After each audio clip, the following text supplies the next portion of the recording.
Alright, evening everybody. This is Steve coming back, and I'm doing another video here for you tonight.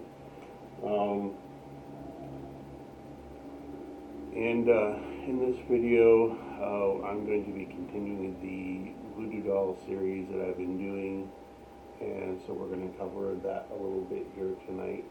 It's a little after, say, 12:30 in the morning. I'm trying to get as many videos out this weekend as possible. Probably about 5 or 6 easily. We'll probably end up getting done.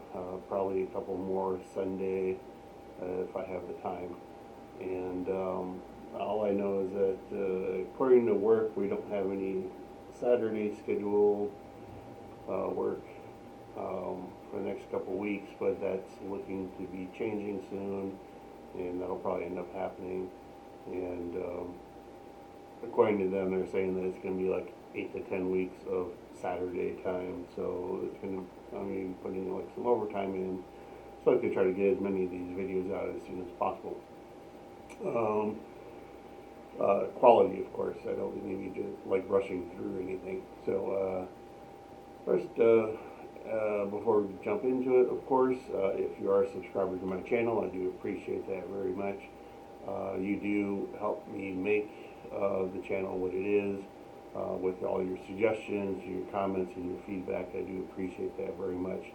So if you are not a subscriber, though, that button should be located down below there, below your screen, or to the left or right of your screen there.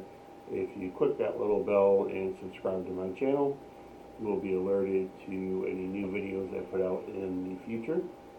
Okay? And if you do enjoy this video, I would appreciate it if you did hit the like button. That should also be down below near the subscribe button. Let me know what you liked about the video, or if there's something I can add, or maybe do a follow-up video on to help you out with some information, and I'll be happy to go ahead and get that done as soon as possible.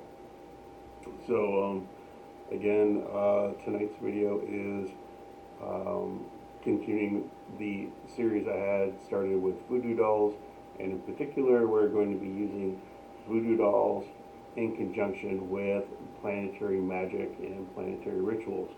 So I have my Voodoo Doll here that I've completed already, and we're going to go ahead and just kind of roll through some basic information really quick, and then I'll let you know what I constructed my Voodoo Doll with, as far as herbs and whatnot, and I'll go ahead and get it consecrated while I'm here on the video, and then I'll explain a little bit more about that in just a moment, as far as like what's going to happen after that. Okay? So as we know, Voodoo Dolls work on what is referred to as sympathetic magic, and sympathetic magic, just as a quick refresher, works on the principles of similarity and associated contact. So like attracts and affects like, and that can be a person or object that is magically affected by doing something to the representation of that person or object in one place, and thus it affects them in another. Okay? So for all intents and purposes, many occult practitioners, in my opinion, of course, should learn even the basics of doll magic and puppet magic. For the practitioner and the chaos magician, the doll is a great piece to work with. It acts as a material base through which the sorcerer and the magician can apply and manipulate energies around a victim, if it's intended for malicious purposes, or the subject if it's for beneficial purposes. Okay. Today's dolls, of course, a lot of them are mass-produced. The best dolls, in my opinion, of course, are the ones that you make yourself. Those mass-produced dolls, they got like silly little faces painted on them, and like, poke a pin here for this, or this effect or whatever. It's got like a lot of cotton filler in it and just fabric filler in it. They're really meant for more like novelty items. So I don't know of a lot of practitioners that take them seriously. Um, but again, making your own, is my opinion, the best option to go. You do have a choice of what kind of herbs you want to put into it at that point, or if you want to add stones or sigils or anything like that to help increase the effectiveness of it. So you also have the option to put fetish items in it, such as blood, saliva, semen, vaginal fluids, anything like that. So that's especially if it's intended for another person, that helps to define the doll a little bit more. So in the case of Planetary Magick, and the subject of Planetary Magick, this doll is pretty much going to be used to affect yourself, okay? And however, in some cases, you can use this magic for somebody else, but generally, this doll is going to be meant for myself personal use, and I'll explain how that's going to end up happening. But again, you can use it for somebody else if you really had to, if someone asked you to do a ritual for them. Photographs, of course, commonplace as well. They can be stuffed into the dolls, and whether it's for malicious or beneficial. And of course, as I've stated in the video before, we have cell phones now today, folks. It's very easy for you to just accidentally take a picture of somebody and then download it, print it out, and that's your photo that you can use for that person. And of course, you want to think of your material base when you do that. So if you're looking to add a photograph to a doll, and say you strictly mean your doll from wood, more than likely you're not going to put the photograph inside the doll. It's going to be attached to the outside. So whatever your material base is going to really determine a lot on what can go in or on the doll, of course, for all intents and purposes. So there are practitioners that use multiple types of material base. I prefer to use the cotton fabric that I can sew up and put herbs in, and a couple other items. I do know people that use, say, sticks as a framework, and then they cut fabric to work around that, and then what little space they have, they use to stuff the doll with. And of course they, like if this was made out of, had a framework of sticks in it, they would, tie the arms and the legs with thread and then stuff whatever they could in there, and then, they would do that. Another thing I've seen is people use, again, sticks as a piece of framework, and instead of stuffing anything in the doll, they would use twine or cord or anything like that. They would use a specific colored thread, and they would begin wrapping around, say, like the legs and the body and the arms, and based on the type of thickness or how much they wanted to tie around the doll. That's another way of doing it. Again, you don't have any room to really stuff anything into the doll, but that just means that all of your energy is put into the construction of wrapping that thread or that cord around the framework, and that could take a long time depending on how thick you want that to be. That thread or cord to be tied around the framework there. I'm just going to kind of over my notes here really quick. And of course, I always do encourage that you do experiment. If you want to try doing it with cloth at one time and then making one out of clay or a combination material basis, kind of play around with it, see what works for you, what you like best, and kind of go from there. Okay. Again, when creating the doll, and you do want to, again, still talking about the material base, consider that a lot, because what that doll is made out of is going to determine what you can and cannot do to the doll. For instance, a doll made out of wood, you're not going to be sticking pins in that. It's probably going to be more like coffin nails, blades and stuff like that. Or say a doll made out of wax. Yes, you could go ahead and put coffin nails and as well as pins and other items in it. But if you're looking to apply it to something, say like a candle flame, a doll made out of wax, the structural integrity is just going to fall apart rather quickly if you're not careful, whereas a doll made out of wood is going to be a little more resistant for something like that. So again, material base plays a big function in the construction of your doll, regardless of what it's used for. Okay, so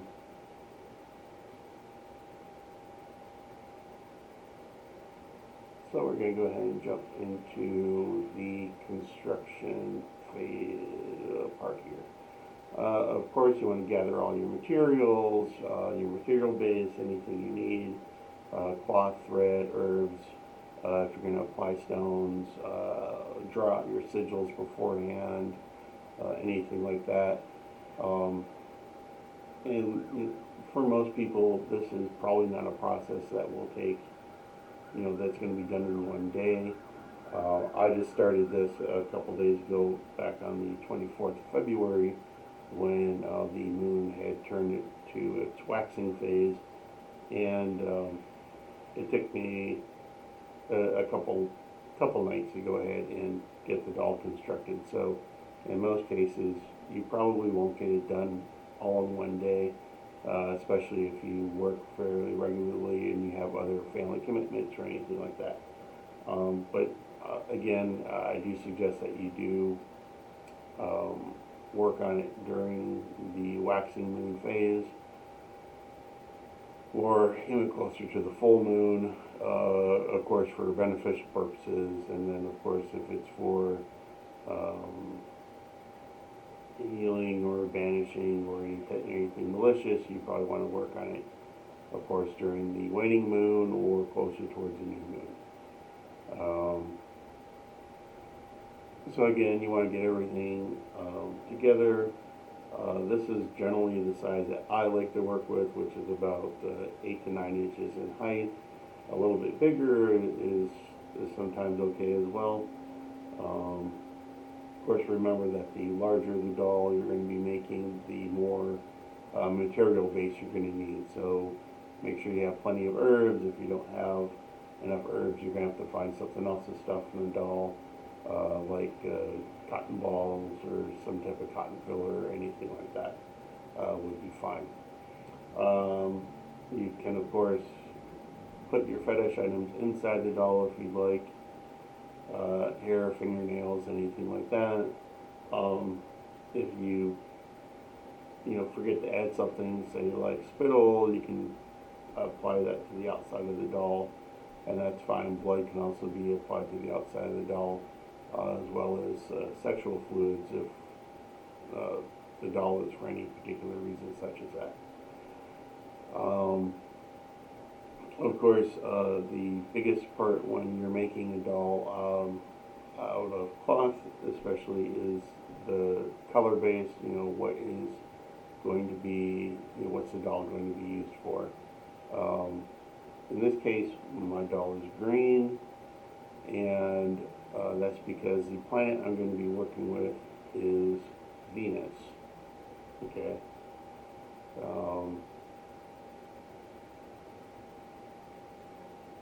the other difference that I did with this doll as opposed to some of the other dolls that I've made in the past is I do have two thread colors in that I've used to sew up the doll as opposed to just one. And that's actually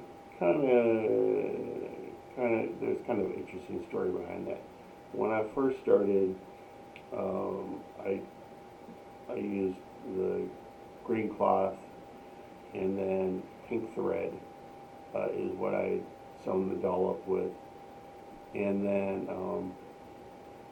yesterday morning, while I was on work, after I'd done a little bit of invocation earlier in the morning, like I sometimes do, I kind of got a little voice in my left ear. And for any of you who've watched any of my videos in the past, I generally end up explaining that anytime I hear a voice in my left ear, it's probably a demon talking to me. Whereas if it's in my right ear, it's an angel. And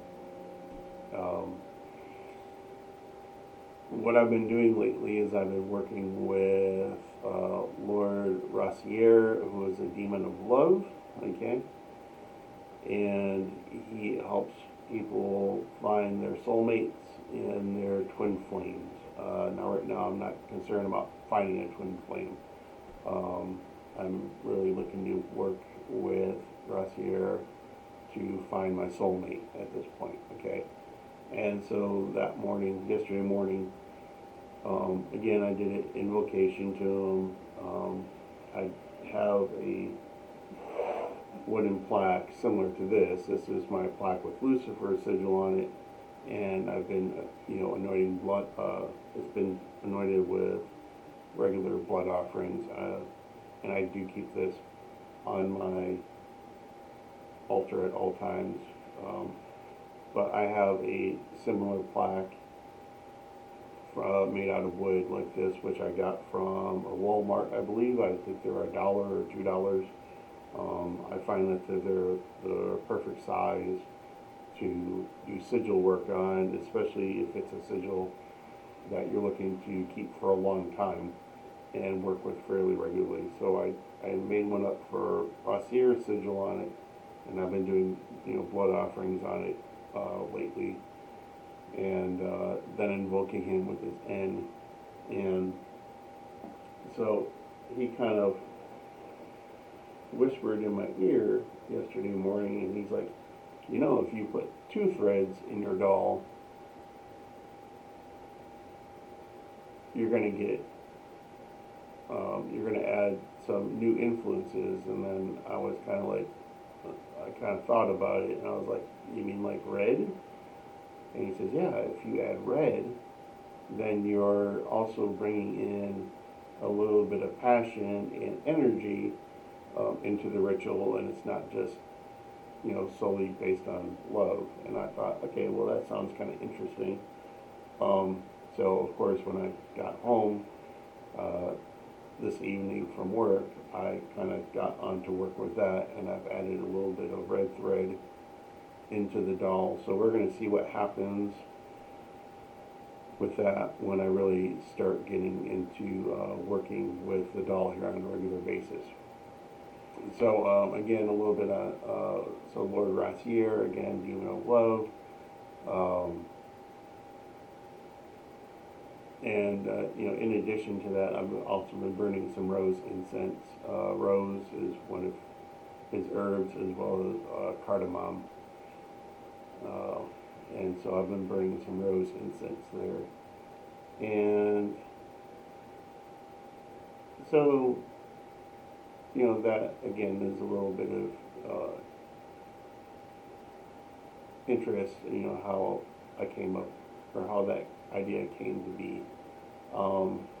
So once this doll gets consecrated, I do have a small altar over here in the corner of my temple room that I've basically dedicated to Lord Rosier, and this doll is going to go on that particular altar. And at the time of the full moon. The full moon's coming up. It's going to be March 9th, and I do plan on doing and filming that particular ritual and editing that video to my channel when I get done. Now, Lord Rosier is associated with the planet Venus, and again, as I said, he is the demon of love. His color is pink. Okay, and of course, again, his scents and herbs are rose and cardamom.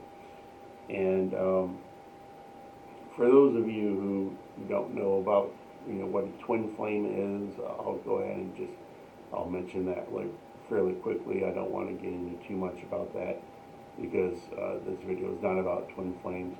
But if you do want to have some more information about Lord Rosier, I will put a link in the description point below, and you can go ahead to the blackmagicsecrets.com website and read a little bit more information on Lord Rosier there. So, but my goal is to find a soulmate. So, of course, as we know, if you're looking for a soulmate or any kind of type of love in your life, they always tell you, you always hear from people, you have to learn to love yourself before you can love someone or have someone love you back. So, if you haven't worked on that part, folks, there's plenty of books out there. I'm not going to give you any recommended reading on that. But if that's something that you need to go ahead and work on, I'm sure you can find plenty of exercises online to go ahead and get that taken care of for you. So, simply put, regarding twin flames, though, the general theory is that twin flames are two people, souls who were split into different bodies. Again, they do share a soul, but they were split. Okay, and twin flames basically make the idea of a soulmate to be disposable in comparison to a twin flame. Eventually, though, you are meant to be together with your twin flame at some point in life. It doesn't mean that if you find your twin flame tomorrow, that is, the moment that you're supposed to be with them. I've heard of people who say they've met their twin flame, but they were like the total opposite. The relationship wasn't very good, and they didn't understand why. Okay, but again, eventually you are meant to be together with that person. It just, as far as at what point in your life is the question. Okay, so your twin flame is the love of all of your lives, basically, and you're again created together as the other half of your soul. Twin flames, of course, are also here in order to complete a divine mission, and they love each other unconditionally. Everyone does have a twin flame, and depending on your level of consciousness, you are able to have more than one twin flame in your lifetime. Okay, so basically, they kind of come and go throughout your life. And how do you know if you are in the presence of your twin flame? Intuitively knowing that the other person, what the other person is doing, feeling, or thinking about is one of those ways that you know that you're with your twin flame. Also, you share many of the same interests and values, hobbies, and preferences.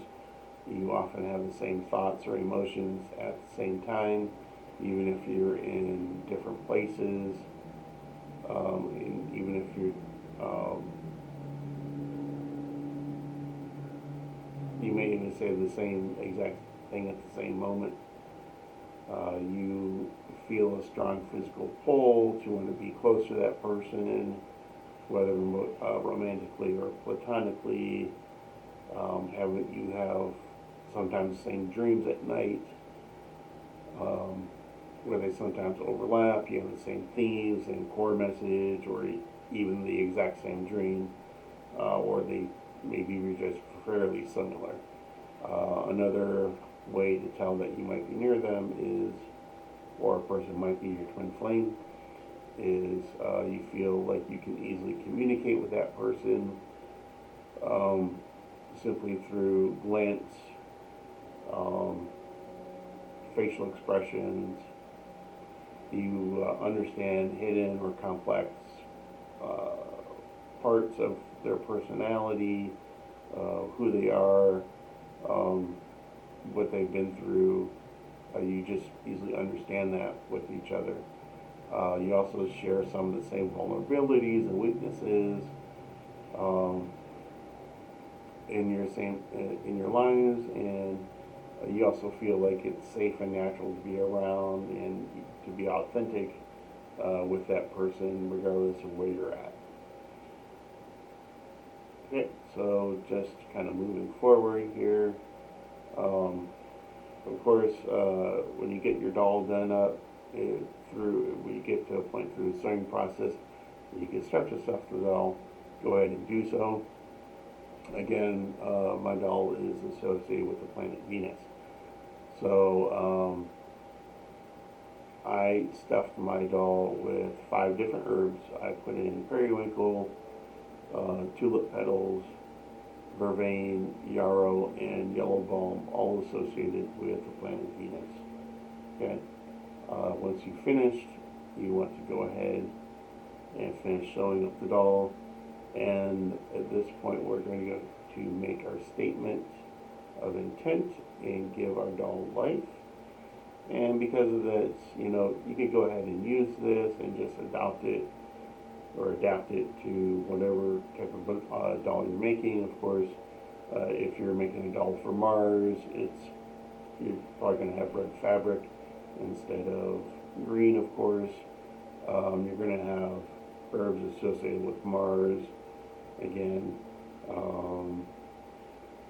and you're going to change your statement of intent a little bit, okay?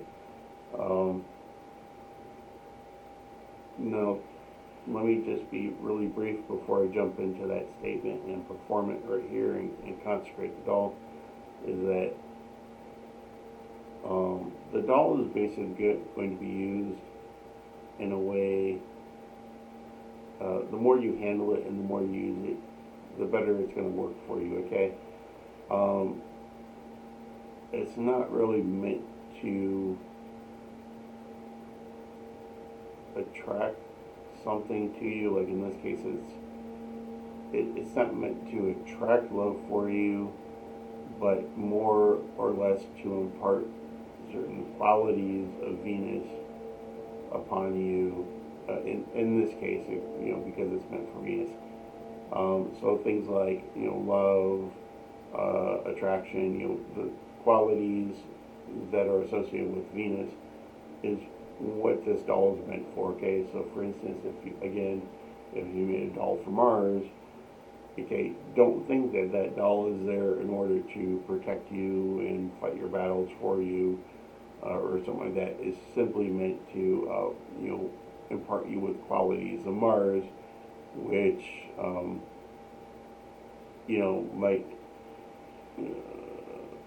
they're going to include strength, your martial qualities. You're going to add there's going to be things associated with military, stuff like that. Okay, so that's what the doll is meant for at this point. It's not meant for anything other than that. So let's go ahead and jump into the statement of intent, and we're going to get that done and then pretty much close out this video, okay? So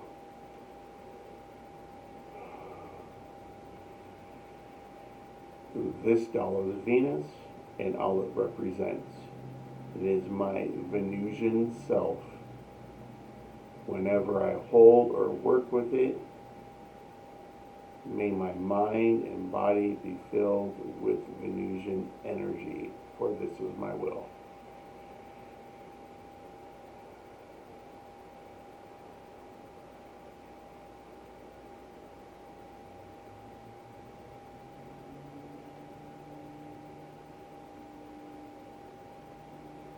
Okay, and that's it. Now, of course, as I said in the example, if you're making this for Mars, I obviously change Venus out, the words Venus for Mars, and Venusian would be Marshall instead of, I think you get the idea. Again, if it's Jupiter, you would say this doll is Jupiter and all it represents. It represents my Jupiterian self, or however, that's supposed to go. Or it is my Jupiter self. Again, just change it however you need to, okay? It's not that complicated. That's a very, very simple statement of intent. And with that, the doll is basically complete at this point, and I will be placing it on my dedication altar to Lord Rosier. Again, I will be performing a ritual during the full moon when it arrives, and that is not only going to be for finding a soulmate, but at that point, I will also be for writing a pact in order to work with Lord Rosier. And that pact that I'll be writing out is going to take me a couple days, but when I do perform it, I will be writing it out in the Daemonic tongue. So when I get to that point in the ritual, it's going to sound a little odd for some of us who are not familiar with the Daemonic tongue. After that, I plan on working with the doll regularly every week until my pact is fulfilled at that point. Okay, so with that, folks, that pretty much marks the end of the video at this point. Again, if you have not subscribed to the channel, please hit the bell down below, subscribe to the channel. You will be informed anytime I put new videos out. If you did like the video, please hit that like button down below and leave a comment. I appreciate that very much. I'll give you a response to that in probably a couple days. Depends on what I'm doing at the time. And with that, I'm looking forward to seeing you guys again very soon. With that, go ahead and have a great evening. Take care, and as always, infernal blessings. Bye.